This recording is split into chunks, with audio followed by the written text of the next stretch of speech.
I'm Josh Muccio, and we are back. From Gimlet Media, this is The Pitch, where real entrepreneurs pitch to real investors. Hey. Hello. That was kind of How you doing? early. How are you? phase. Hey, Michael. Pleasure. Daniel. Daniel, Nice to meet you. pleasure. Nice to meet you. Today on The Pitch, entrepreneur Caesar Kuriyama pitches his startup, 1 Second Every Day, an app he thinks could topple the king of social networks, Facebook. Pitching a startup meant to go toe-to-toe with Facebook would normally be a pretty risky proposition. Mark Zuckerberg practically owns the internet. But Caesar's timing couldn't be better. An exodus from Facebook had already begun, with 2017's fourth quarter daily users seeing a dip for the first time ever, according to Facebook data. Tonight, Facebook stock taking yet another hit, down more than 2%. A backlash brewing after data firm Cambridge Analytica allegedly accessed the personal information of 50 million unsuspecting Facebook users. If Caesar wants to take advantage of this moment and bring Facebook users over to his app, he's going to need some serious cash, and he's going to need it fast. Here's who he needs to convince. I'm Daniel Galati. Daniel is with Comcast Ventures. Hi, I'm Jillian Manis. Jillian is with Structure Capital. Hi, I'm Phil Nadell. Phil is with Forefront Venture Partners. And today, we have a new voice on the show. I'm Michael Hyatt, and I invest my own money. Michael built and sold 2 Canadian companies, and now he invests for himself. Okay, on with the pitch. Here's Caesar. All right, great. How's it going, guys? It's a pleasure to be here. So let me just tell you a little bit about my background. When I left school, I started working in advertising in New York City. After a few years working in advertising, Caesar realized, you know what? This is not how I want to be spending my life. So he left his job and took a year off to soul search and figure out what was next for him. But instead of focusing on the future, he found himself thinking about the days that were passing, days he didn't want to forget. I realized that a lifelong frustration of mine has always been my memory. And like every time throughout my life that I've tried to keep a journal, like an actual written diary about my life, I would do it for 3 or 4 days and I would stop. And I realized, man, I don't want to turn 40 one day and only sort of remember this year off that I had when I was 30. So instead of trying and failing yet again to keep a journal, Caesar turned to that little high-def camera most of us carry around every day, his smartphone. He figured there must be a way he could build a digital journal. So what is the minimal amount that I need to do to be able to capture enough information about a date so I never forget a day of my life ever again? So I started recording 1 second every day. Once he had a year of recordings, Caesar was able to stitch them together chronologically. And he found that all these little 1 second clips actually told the story of his year. It was then he knew what he had to do. I dedicated my life to trying to build a product that made it easy for anybody to do what I was doing for myself. Caesar launched a Kickstarter to fund 1 Second Every Day, and it caught on in a big way. Over 11,000 people backed it, the most people that had ever backed an app on Kickstarter. That was 6 years ago, and Caesar's been bootstrapping the company ever since. But it's only been recently, when everyone is kind of waking up to the dark side of Facebook, that Caesar realized what he might have. There's just one detail that needs to be cleared up. What is the actual product? Basically, I built the app that I wish I had when I was doing this myself by editing literally 1 second videos together. It automatically sorts all your photos and videos by the date in which they were created. And it allows me to go into any given day, whenever I feel like it, and just select the one moment that I want to use for that day. And we store it into the app and that's it. And then whenever you want to watch it, you just press play. What's crucial to note here is that 1 Second Every Day is not a network. In a lot of ways, it's just a storage library where you can record the story of your life, 1 second at a time. If you want to share that story on another social media platform, great. But if not, no problem. And the fact that this was a choice to share, not an automatic feature, really helped distinguish 1 Second Every Day. It seemed to strike such a chord that it became the #1 paid app in the App Store for the first week of 2018. And then it hit #1 again a month later.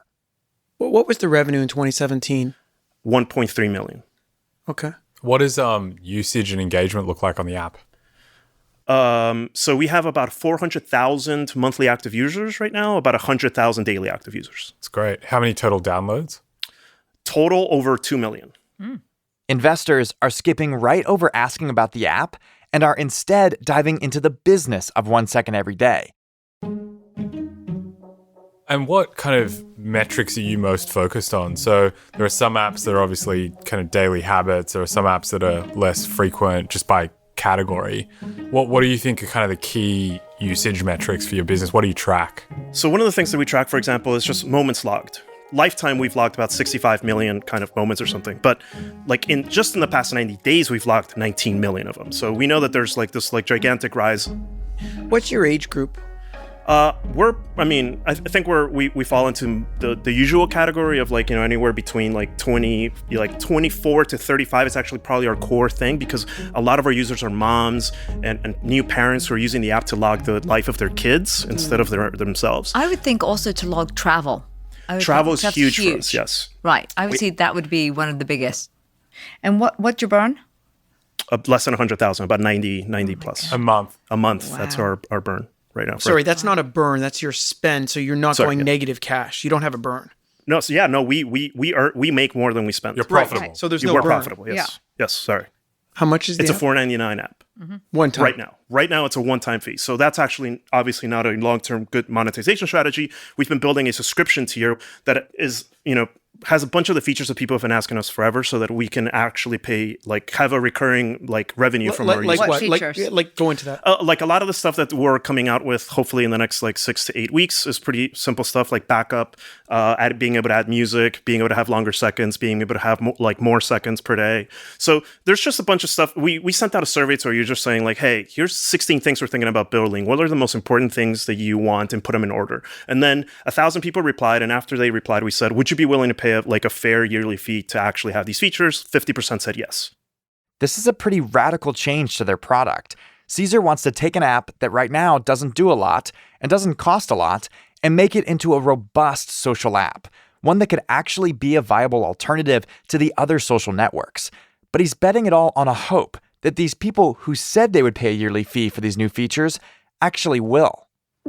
So let's go back to this idea that you have. Yeah. Why do you think people are going to pay a subscription? How much, and what are you thinking for? So right now we have the yearly subscription price at $30 a year. What we're trying to build right now is the value for our current users based entirely around features. So this is just about like our power users who are dying for some of these extra things and abilities to do, have 5 years of their life logged in with us and just want more. They don't want like less. So, there's a billion apps out there. Most apps would love to charge a subscription, and they can't, and they won't, because people just don't pay for them. I mean, if you just picked up everybody's iPhone in a mile radius from here, what you'd notice is that they only pay for maybe two things: Uber once in a while and Spotify or some music. And then every other app they could pay, they don't actually subscribe to. No one actually pays for anything because they just don't. So tell us why it's so compelling that you are going to be one of the first and only apps to get a subscription out of these people. I agree 100%, which is one of the reasons why we've kind of avoided raising money for a long time, because we knew that raising money would essentially mean we have to become the thing that we're probably kind of trying to be not, right? So you've never raised a dime? We've never raised a single dime so far. We've done everything. And on that, how much we've only hired when we could afford it. I do feel like trying to outcompete Snapchat and Twitter and Facebook and Google on the digital ad side is just almost an impossible game, right? Like if you look at digital ad dollars, like those four platforms are getting more and more market share. And so I think that's why you're seeing all these media companies, social networks trying to monetize in different ways. And I think subscription is kind of the obvious, alternative to advertising revenue. So I think that actually is like a feature of your business, not a bug. At the same time, I do think that the velocity at which the large platforms are copying features and implementing them successfully. We saw it with stories, with Instagram and kind of what happened to Snapchat. It's sort of happening at a rate that at least we've never seen before. And so how do you think about Facebook kind of doing their own version of like a 1 second every day, kind of giving it away for free and having it sit on top of their existing social graph? Yeah, no, absolutely. I mean, it keeps me up at night, right? It's like part of the reason why we're like, hey, I think there's a lot of good things happening here. I think we finally need some rocket fuel because we're moving pretty slowly. I mean, I get that keeps you up at night, but what do you do about it? How do you build any kind of moat here? I can't. I mean, the best answer I can give you is that I'm really passionate about like what I wish existed in the world right now that doesn't. And I think Facebook and Twitter have become these, their entire business models about grabbing people's attention right now. And to me, there's a gap in the market. I see so many friends of mine who just quit social media altogether. They're like, I'm out. I can't do this anymore. Here's my phone number if anybody needs me. Right? Yeah, that's happening. And like, Facebook just, recently in their last quarterly thing said they lost 1 million users, right? And like, I talked to some of these people and I'm like, what do you wish existed? What is a social media version that like works for you? And I think a lot of what they say is so much connected to what we are as a platform. And so I think that there's a lot that we're trying to do with an ad-free model, like the same way that like people love Netflix and people love Slack, because you're paying a subscription and now they can dedicate all their time to giving you value instead of dedicating all their time on how to sell you to somebody else. Caesar's finally giving them an answer for how he could compete with a mammoth like Facebook.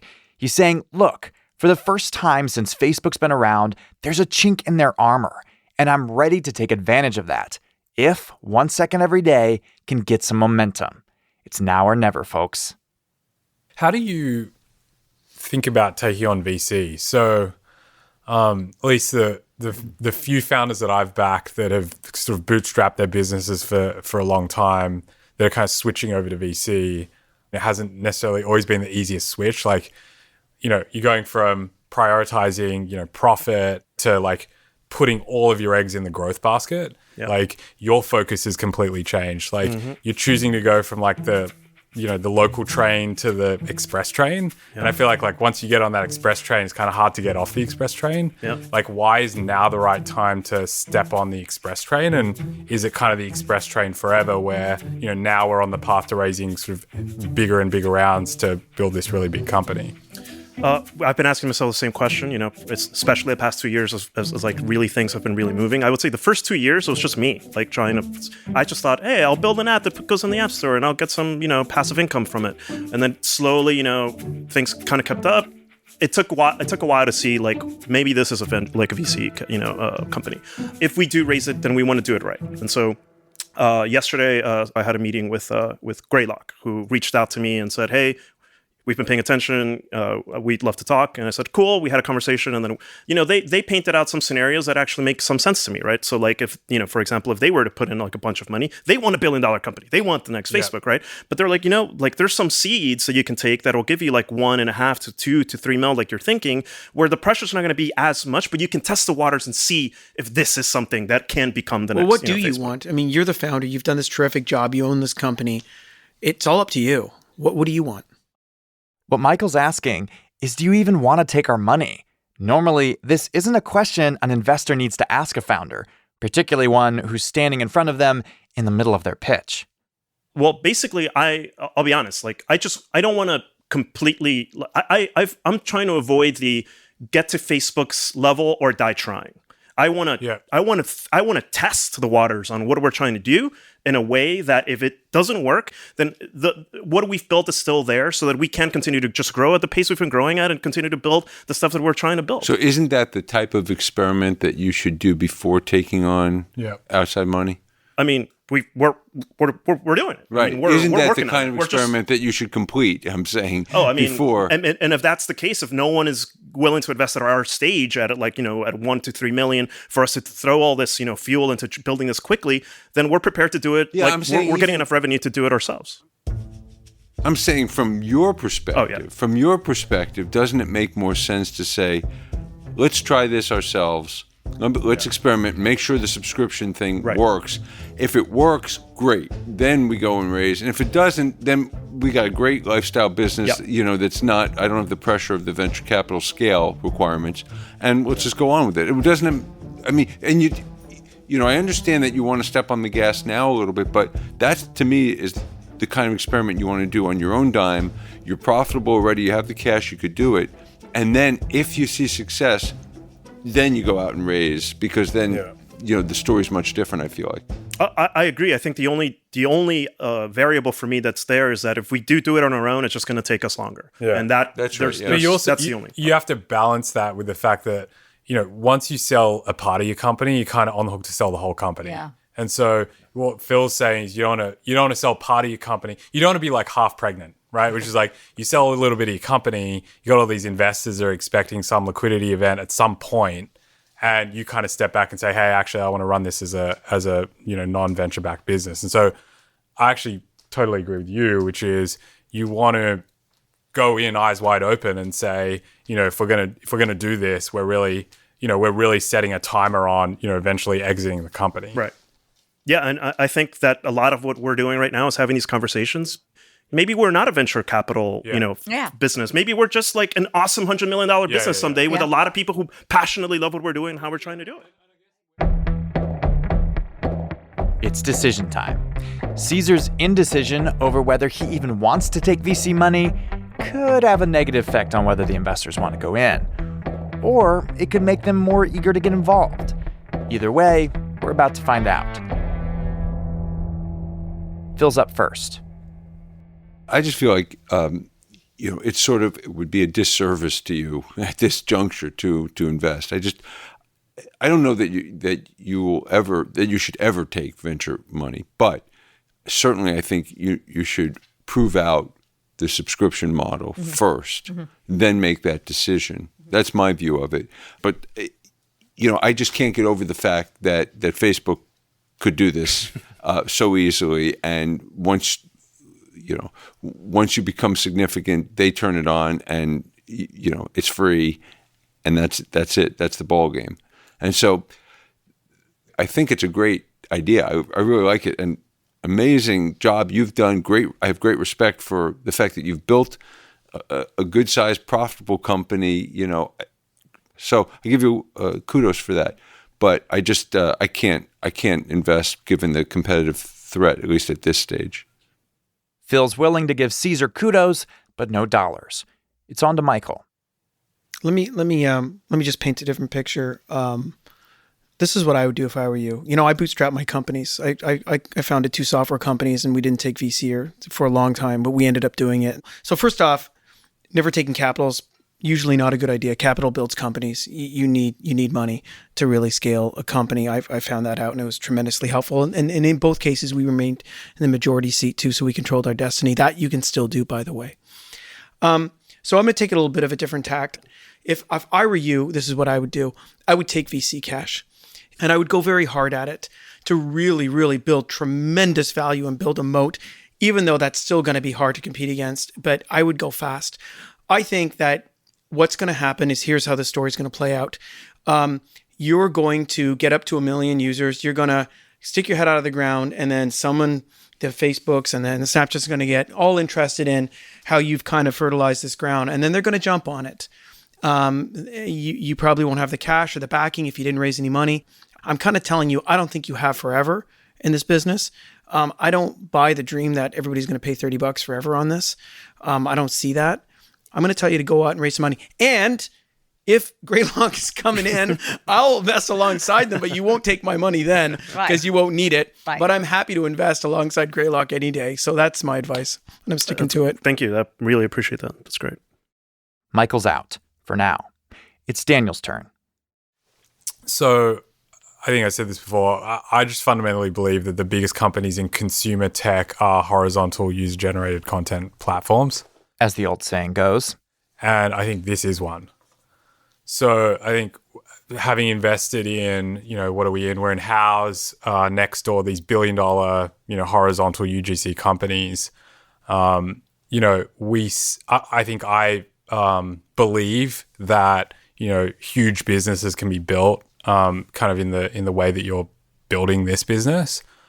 And so I think it could be a really, really big idea.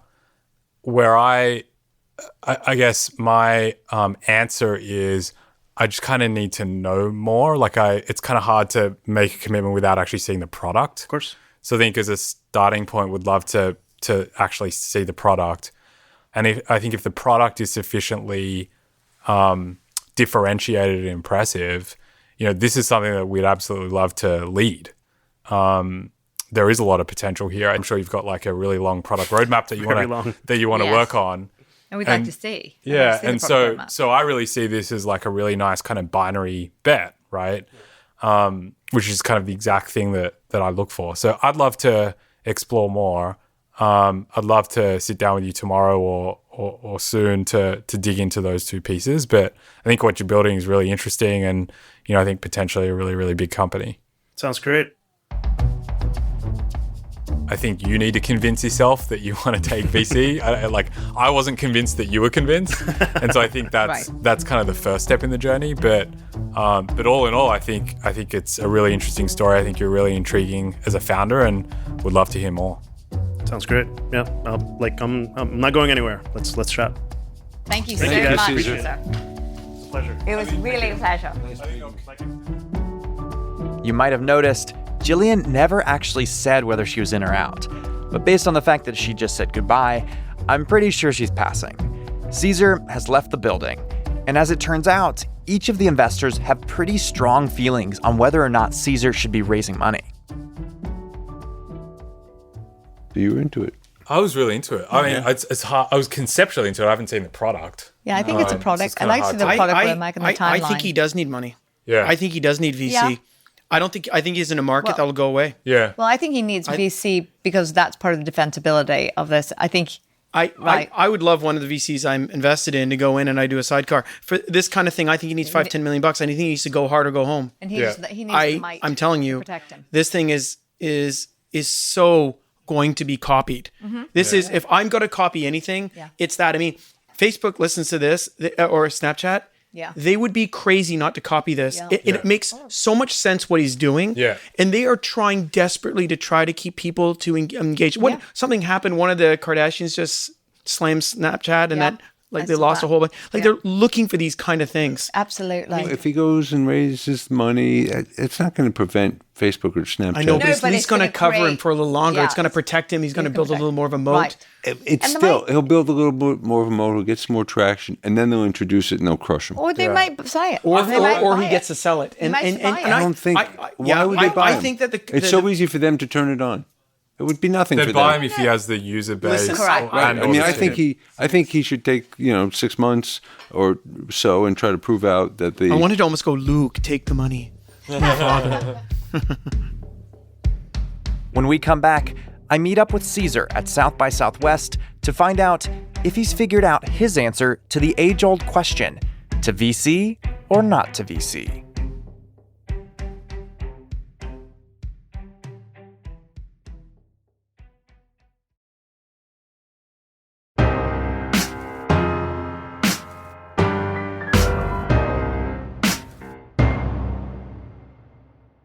Welcome back.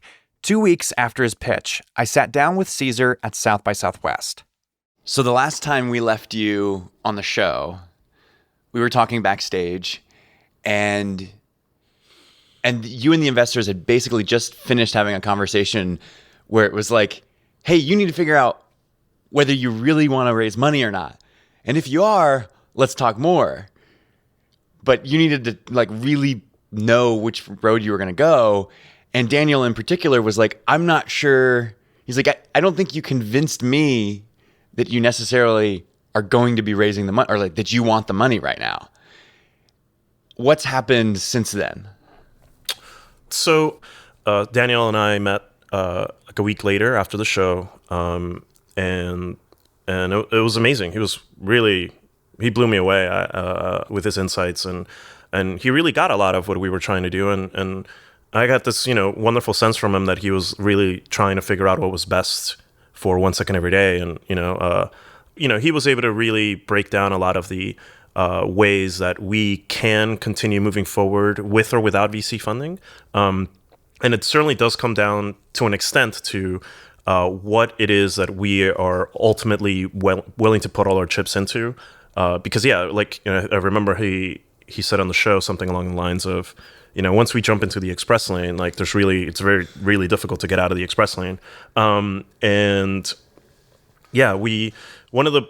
the best things he said that really that made so much perfect sense when Daniel put it this way was essentially you raise money to build, to create, or you raise money to scale a company.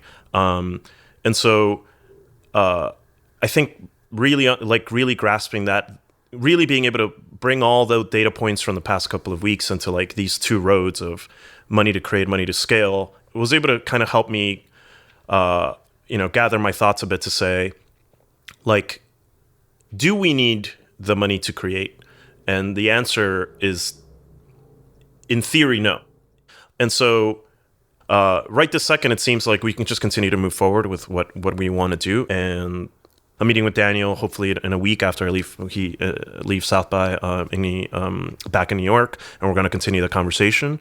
So you're kind of, there's a little bit more clarity, it sounds like, on whether you're raising money to create or raising money to scale. It sounds like you're saying, I don't need the money to create, but I will to scale.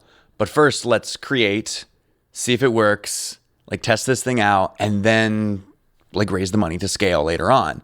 Is that basically what you've decided, or is it still kind of up in the air and you might raise to create faster, for example?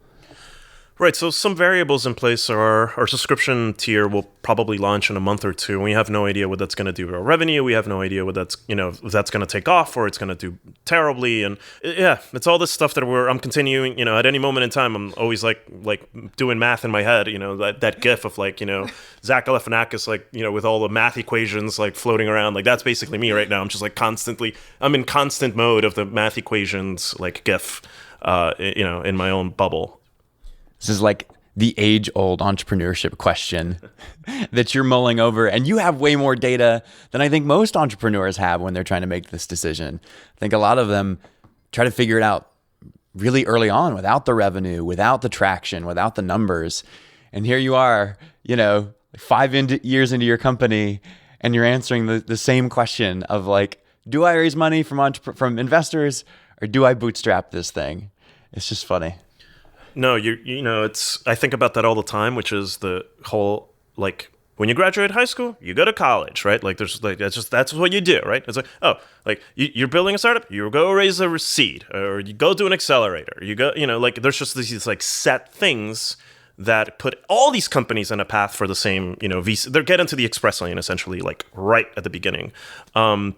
And I do certainly agree that there's a lot of companies that need that, but it's become clear to me that most companies don't.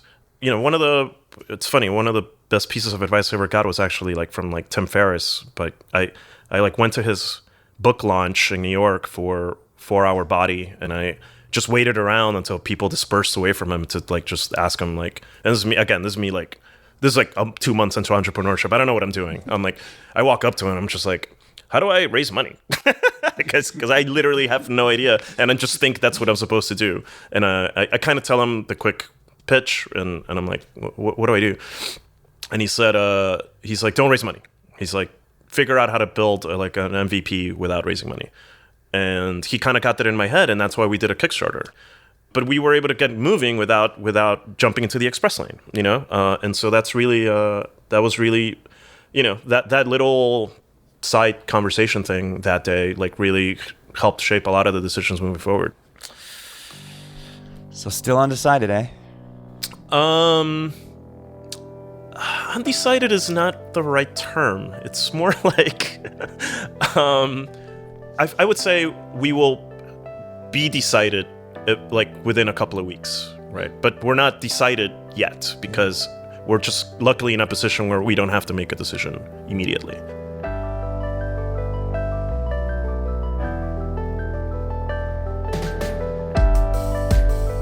It might strike you as kind of odd that Caesar pitched to our investors if he wasn't certain he wanted to raise VC.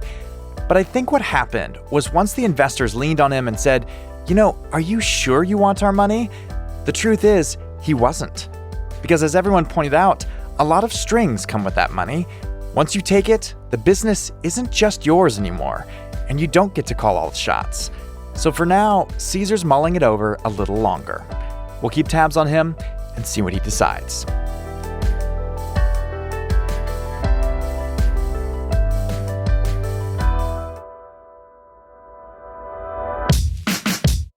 Our show is produced by me, Josh Muccio, Molly Donahue, and Kareem Maddox. We are edited by Devin Taylor. We're mixed by Enoch Kim, with original music composed by The Musemaker. Our theme music is by Breakmaster Cylinder. Thanks to Lisa Muccio for planning the recording of this pitch. We found out about 1 Second Every Day because Caesar applied to be on the show. Founders who are raising money can apply to pitch by going to thepitch.show/apply. And as a reminder, no offer to invest is being made to or solicited from the listening audience on today's show. All right, you've been listening to The Pitch from Gimlet Media. We'll be back with a brand new episode next Wednesday.